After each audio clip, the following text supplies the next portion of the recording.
தமிழக வெற்றிக் கழக அரசு தேர்தல் வாக்குறுதிப்படி விவசாய கடன்களை தள்ளுபடி செய்ய வேண்டும் என தமிழக விவசாயிகள் சங்கம் சார்பில் சட்டமன்ற முற்றுகை போராட்டம்.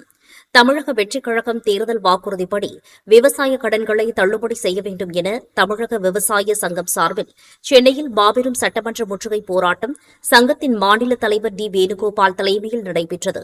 அதனைத் தொடர்ந்து செய்தியாளர்களை சந்தித்த சங்கத்தின் மாநில பொதுச் செயலாளர் எஸ். உதயகுமார் அவர்கள் பேசும்போது, தமிழக வெற்றிக் கழக அரசு தேர்தல் வாக்குறுதிப்படி அனைத்து விவசாயிகளுக்கும் கடனை தள்ளுபடி செய்ய வேண்டும், 5000 10,000 என தள்ளுபடி செய்யப்படும் என சொல்வது ஏற்புடையதல்ல. விவசாயிகளின் நலனை கருத்தில் கொண்டு தமிழக முதல்வர் முழுமையான கடனை தள்ளுபடி செய்ய வேண்டும் என கேட்டுக் கொண்டார். விவசாயிகள் கடன் தள்ளுபடி விவசாயிகள் மத்தியிலே குழப்பத்தை ஏற்படுத்துகின்ற வகையிலே 5000 10,000 என்று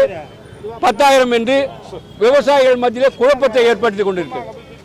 அனைத்து விவசாயிகள் அனைத்து கடனையும் தள்ளுபடி செய்ய வேண்டும் என்றுதான் தமிழக விவசாயிகள் சங்கத்தின் நிலைப்பாடு.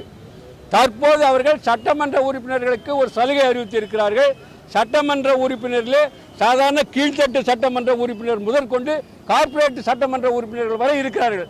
ஆனால் அனைத்து சட்டமன்ற உறுப்பினர்களுக்கும் அந்த சலுகை வழங்கப்படுகிறது. உணவு மானியம் அனைவருக்கும் வழங்கப்படுகிறது. மின்சார மானியம், அதாவது வீட்டு மின் இணைப்புக்கு 200 யூனிட் ஃப்ரீ என்பது அது அனைவருக்கும் வழங்கப்படுகிறது. விவசாயிகளை பாகுபாடு பார்ப்பது, ஒரு கண்ணில் வெண்ணையும் ஒரு கண்ணில் சுண்ணாம்பு வைத்துக் கொண்டு இருப்பது போல இருக்கிறது. எனவே அனைத்து விவசாயிகள் அனைத்து பாகுபாடு இன்றி கடன் தள்ளுபடி செய்யும் வரை இந்த தமிழக விவசாயிகள் சங்கத்தின் போராட்டம் தொடர்ந்து நடைபெறும். இந்த முற்றுகையோடு, சட்டசபை முற்றுகையோடு இந்த போராட்டம் நிற்காது. இந்த இலவச மின்சாரம் பெறும் வரை தமிழக விவசாயிகள் சங்கம் கடன் தள்ளுபடி பெறும் வரை இலவச மின்சாரத்தை பெற்றது போன்று இந்த போராட்டம் நடைபெறும் என்று கூறிக்கொள்கிறோம். இந்த மாபெரும் சட்டமன்ற முற்றுகை போராட்டத்தின் போது சங்கத்தின் தலைவர், பொதுச் செயலாளர், பொருளாளர் மற்றும் சங்கத்தின் நிர்வாகிகள், விவசாய பெருங்குடி மக்கள் 500க்கும் மேற்பட்டோர் கலந்து கொண்டு கண்டன கோஷங்களை எழுப்பினர்.